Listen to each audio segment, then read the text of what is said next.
Donald Trump got knocked down by a bullet, and he got up again within seconds. And he was communicating with each and every one of us that day when he thrust his fist up into the air and said, fight, fight, fight. In Western Pennsylvania, Saturday afternoon during a Trump rally, we've all seen the video by now. One lone deranged gunman, quite possibly motivated by the multitudes of deranged left-wing lunatics who have been calling the Republican nominee for president and the former president of the United States a fascist, a Hitler, a threat to democracy, the man who will ruin our country, who will end our republic as we know it, the man who, if he wins this November, will end all elections in our nation, a man who is a genuine threat to our survival. That lone gunman, inspired by those words, took aim and tried to blast his head off. And through the grace of God, Donald Trump survived. The mainstream media wants to make this story about rhetoric and how we're not unified. They want to make this story even about Donald Trump and MAGA Republicans inviting this kind of violence into our political discourse. More circumspect people in the media want this to be about the real threat that all politicians have or all public figures have in this day of polarization. Some people will just want to talk about the actual circumstances of the moment when that bullet whizzed by and clipped the ear of the former president of the United States. And many people also want to make this story about the actions of the Secret Service, some heroic, some highly questionable. Those are all facets to this story, make no mistake. But ultimately, when all is said and done, when we Americans reflect on the events of July 13th, 2024, the story will always, from this point forward, always be this. This is the story. One crazed gunman, a fanatic, quite possibly psychotic, bipolar, who knows, cannot stop this. Donald Trump, our former president and the nominee to win in 2024, just moments after a bullet missed his skull by a half an inch, insisted on showing everyone at that rally and everyone around the world that he is not done fighting, that he is better than okay. And the message that was sent about our strong country, our strong nation of Americans, was that you cannot knock us down. You cannot stop the American spirit, and you cannot stop what's in front of us. We will, as President Trump implored us, fight, fight, fight. But it has to be noted that it was, in fact, a fraction of an inch. One fraction of an inch difference. And we are having a very different conversation in this country today. Yes, by the grace of God, President Trump survived. But the very real circumstances that led us to this moment, they have to be evaluated and they have to be changed. That's what this fight is. That's what we're fighting for. How close was it? If you haven't seen the diagrams yet, it's a little jarring to think about.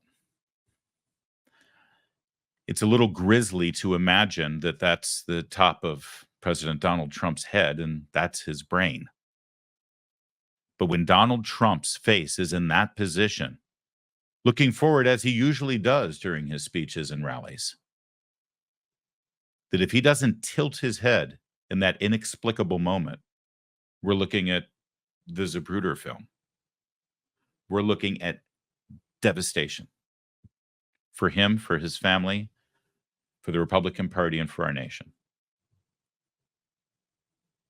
President Trump says that he tilted his head that way to look at a graphic on a screen that showed the dismal failure of the Biden administration's border security disaster.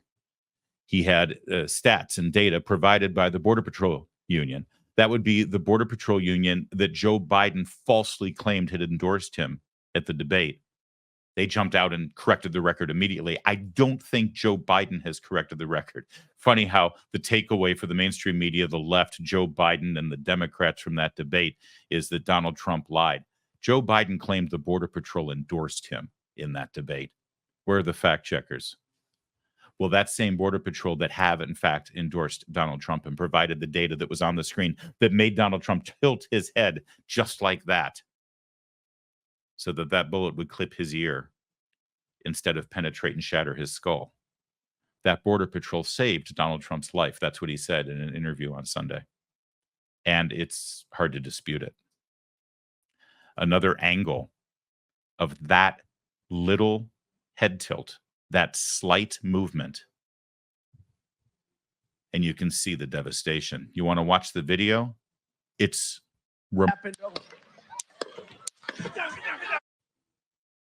take a look at what happened.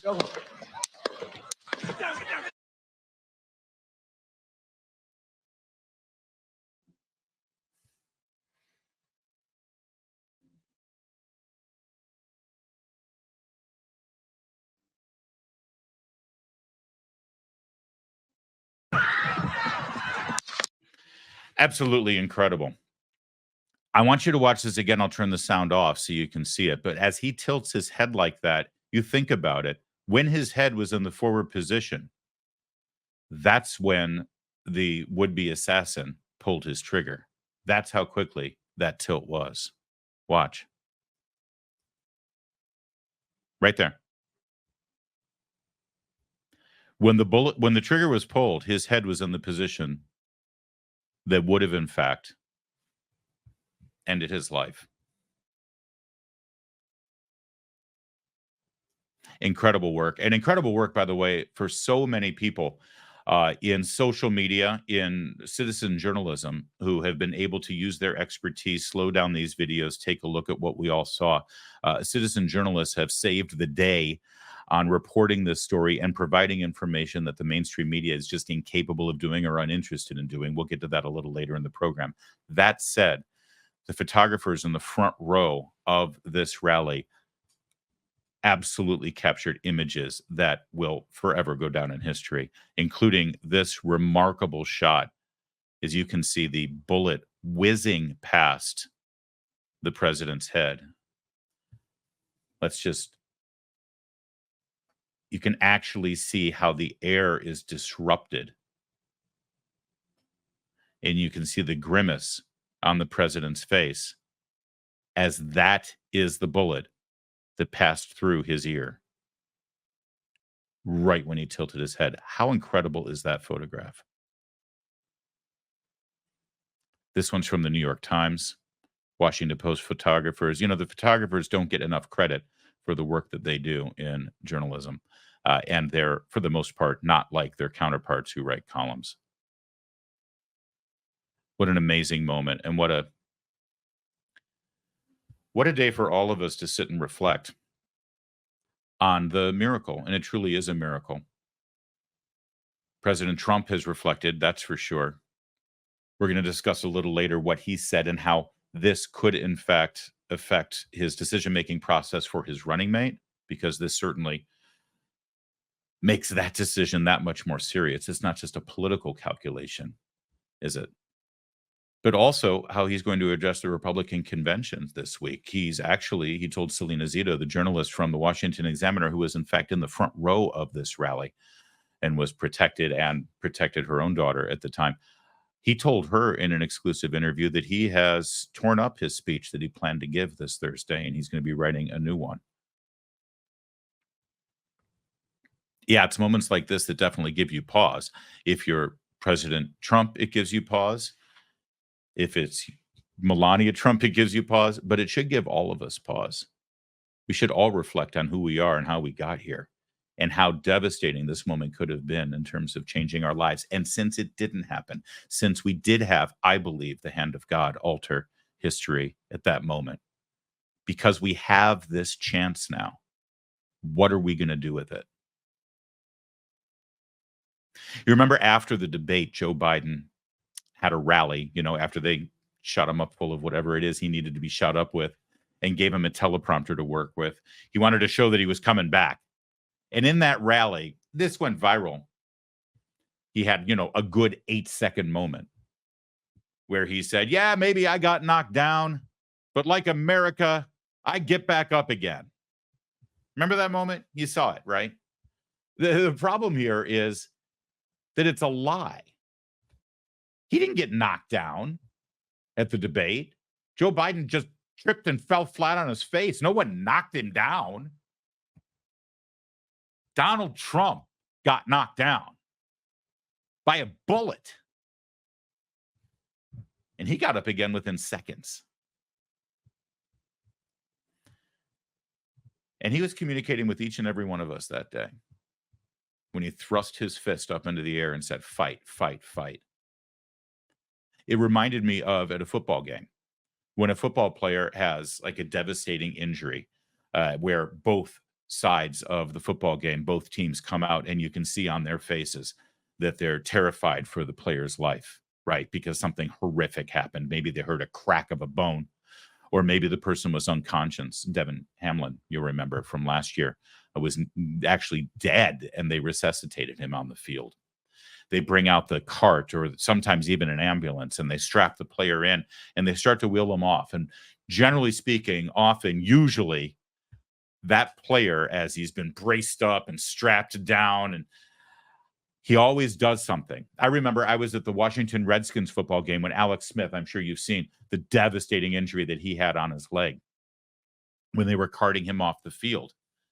And he did something. They all do this. Whenever a football player is able to do it, they always raise their hand or they give a thumbs up. They always say afterwards, I did that to let my wife know I was okay, or my mom know that I was okay, or my kids know that I was okay. But they also do it to signal to their team and to the fans in the stadium and watching at home that I'm okay. Now fight on without me. I'm okay. Let's win this game. I'm okay. Don't worry about me. Get your head back in the game and keep playing and fight to win. The only difference here is that our quarterback, our head coach, our star player, was taken off the field for his own safety at that moment when he sent us that signal, but he's right back in the lineup. He's not going on injured reserve. That was not a career-ending injury. That was a career-defining moment. It was a nation-defining moment. One of the amazing stories that I followed over the weekend on social media was a lot of people who were either wishy-washy Republicans, either never Trumpers, Nikki Haley fans, why do we have to have the mean tweets kind of Republicans who were maybe, either on the fence or they had reluctantly agreed that it's all right, fine, on election day, I'll vote for Trump because I can't vote for Biden and I can't vote for Kennedy, but I'm not happy about it. And I'm certainly not going to talk about it. I'm not going to be public about it. I'm just going to ignore politics and I'm going to continue to criticize Trump until election day. Sure, he's got my vote, but that's about it. And those people were absolutely radicalized by this moment. Did you see this too in your life? Did you see this on your social media pages? People who said, listen, I wasn't sure about Trump and I wish he were different and kinder and whatever the objections are. But after seeing him get up, show that grit, that toughness, that spirit, that American leadership. Well, that's what I want in a president. So count me in 100%. I saw people saying, I'm going to go and knock on doors for this guy. People who were completely checked out of this election cycle. All the people who like to cynically be above the mess, who say, "Oh, what's the sign? Oh, I'm rooting for a apocalyptic asteroid in 2024. That's the only way we get out of this." Yeah, go ahead and wish for that. That's not really the choice we have. Get in the game. Be a grown-up. Make a decision. And what they saw Saturday helped them make that decision. It's moments like this when a leader steps up and does something. I compared it to George W. Bush getting on the rubble on September 11th and grabbing that bullhorn. And presidents and candidates, politicians, they're so scripted all the time. They're constantly handled by people who make a ton of money telling them how they should pose and how they should look and what they should say, literally what they should say, writing their speeches for them.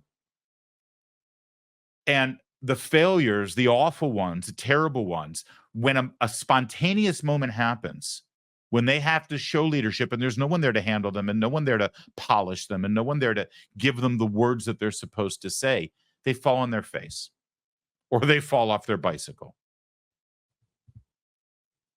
And the great leaders seize the moment, rise to the moment, fill the moment. Great leaders do this. And you can't teach it. You can't script it.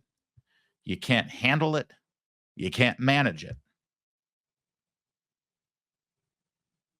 At a moment when America needs a message of strength and a message of perseverance and a message of hope, and a message of defiance, knowing what we've been through, knowing what we're up against. At that moment, a man who was just shot in the head, well, he rose to the occasion, didn't he? He met the moment.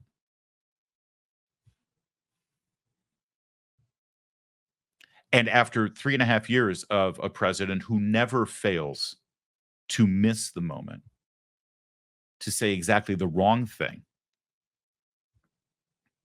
it was like being in a desert for a month and then finally getting a pitcher of ice water. It was like, thank you. This is what we've been waiting for. This is what our country needs. I saw more stories of people over the weekend. One guy in San Francisco, seeing people walking around downtown San Francisco wearing MAGA hats. I saw somebody tweet out from Boston Harbor. These are bastions of liberal Democrat ideology and one party thinking. And in Boston Harbor, somebody outside their home was flying a Trump 2024 flag. People coming out of the closet, as it were, as Trump supporters, proudly proclaiming it, saying, you know what, if this guy can take a bullet and stand up and project this kind of strength, this kind of hope, then I can at least come forward and say, I'm going to vote for him. It shouldn't be that hard. And that's what we saw over and over and over again. Look at this one. This was my favorite one. It's gone viral. I don't know who Stephanie Tyler is, but this is how she describes herself. Graduated in 2012 with a degree in women's studies. So you can sort of see the pattern here. Cried in 2016 when Trump got elected. Lost touch with Democrats somewhere around Me Too. Discovered entrepreneurship. Updated voter registration in 2018, but didn't tell anyone. Told myself I was a single issue voting centrist. The last 6 to 12 months, I believed I was going to abstain from voting in the upcoming election because the options are equally terrible. But watching Trump survive an assassination attempt and act like a total fucking savage just shifted me into some strange patriotic gear that my fancy feminism, white men, bad infected brain never showed me. Like the dude took a bullet and stood up with blood dripping down his face and rallied a fucking crowd while fist pumping, yelling, fight. Sorry, but I'm voting for that. And saying it out loud feels so freeing. 2012 Stephanie would be so pissed, but that's okay because 2012 Stephanie didn't know shit. That's Stephanie Tyler, whoever she is.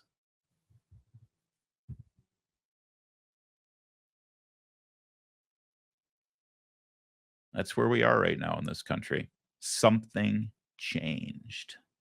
Something big changed. And isn't it ironic?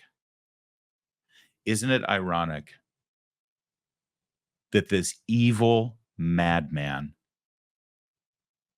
this demonically motivated lost soul who believed all of the rhetoric, believed all the lies, he thought he was doing something so great. He thought with his bullet he would save the country and save the world from the next Hitler. And he would end MAGA. He would end conservatism. He would stop the Republican Party in its tracks. That's what he thought he was going to do. And that one bullet actually did the complete opposite. It made Trump stronger. It made us stronger. It made us more united than ever. And it made us emboldened against the scum that he represents. This is now, if it wasn't already, this is now what I like to call a broken glass election. A broken glass election is when one side of the political equation, one side of the ticket, is willing to walk across broken glass to cast their ballot. But this is beyond that. This is a broken glass election in that people are now willing to walk across broken glass to get their friends registered to vote, to knock on doors of strangers and say, we got to do this. Isn't it ironic that that evil who wanted to explode Donald Trump's brain and devastate all of us, isn't it ironic that he ended up actually doing the exact opposite?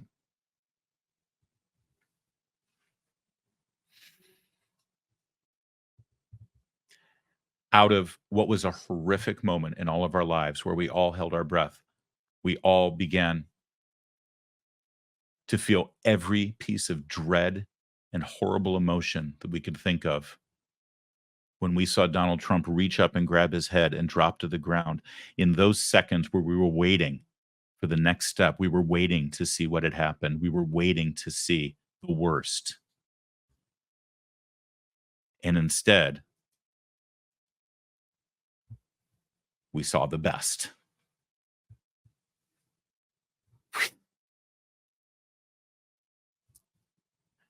You talk about an emotional ride that we all went on together. And now this is where we're going to be together now. No matter what happens, no matter what they throw at us, and you know they're ready to throw a lot. They're not going to stop. Their grasp on power is too important to them. Their fear of losing that power is so important to them that they will not stop between now and election day. But no matter what they throw at us, no matter what they say, no matter what they do, no matter what they attempt, we will all be here. We will all be right here together. That's the key. And we will continue, as President Trump said, to fight. Fight. Fight. It's all good. We got this.